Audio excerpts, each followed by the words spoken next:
Bonjour, bonsoir, ici Tammy Kabaj, ravi de vous retrouver dans cette nouvelle vidéo dans laquelle je vais revenir sur le thème suivant, pourquoi il est impossible de prédire l'avenir.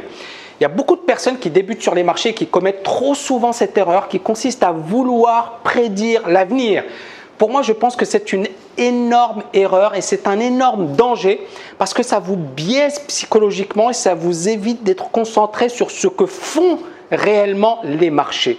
Et je vais vous expliquer pourquoi il est impossible de prédire l'avenir, mais surtout pourquoi vous ne devez pas prédire l'avenir dans cette vidéo. A tout de suite dans 2 petites secondes.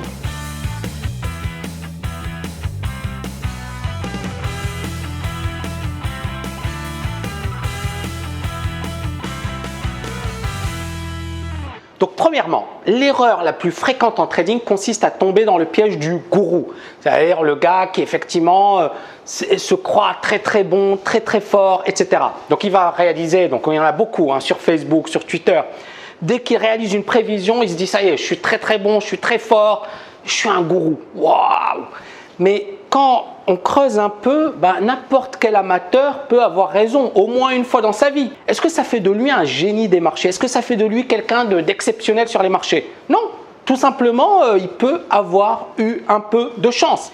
Et j'en arrive au numéro 2, n'importe quel amateur pense qu'il peut prédire l'avenir. Ça peut vous paraître assez étonnant ce que je dis, mais vous prenez n'importe quel individu, il pense avoir des capacités supérieures à la moyenne. Et donc étonnamment, un amateur va sans doute prédire l'avenir, et je dis même étonnamment, non, logiquement, les probabilités le prouvent, donc vous allez prédire effectivement l'avenir, quelquefois dans votre vie, mais c'est la pire des choses qui puissent vous arriver. Pourquoi? Parce que vous allez vous mettre à penser que vous avez une capacité supérieure à celle des autres, que vous avez un don pour les marchés, que vous avez quelque chose de spécial.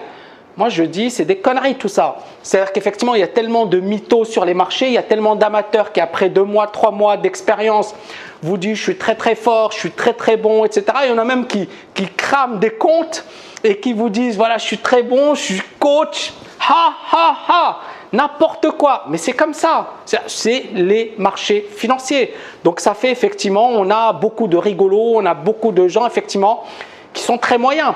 Et moi, pourquoi ça me fait sourire? Parce que je n'ai jamais prétendu être coach du jour au lendemain. Ça m'a demandé plus de 15 ans de travail. Je suis agrégé d'économie, je suis bardé de diplômes, j'ai une grosse expérience des marchés financiers. Donc ça a été effectivement du très solide, du très lourd. C'est pas du jour au lendemain, je me suis improvisé 2 mois, 3 mois et puis waouh, je deviens coach, je deviens expert et je deviens gourou.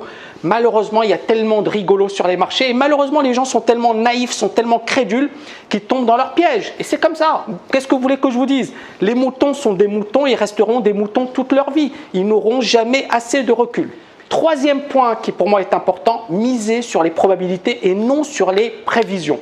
Donc, on a bien parlé des gourous, on a bien parlé de la prédiction des marchés. Moi, je vous dis, ça ne sert à rien de prédire les marchés. Pourquoi? Pourquoi il faut miser sur les probabilités? Parce que si les prévisions, vos prévisions ne se réalisent pas, qu'est-ce qui va se passer? Vous serez malheureux, vous serez mal à l'aise et vous penserez que c'est de votre faute.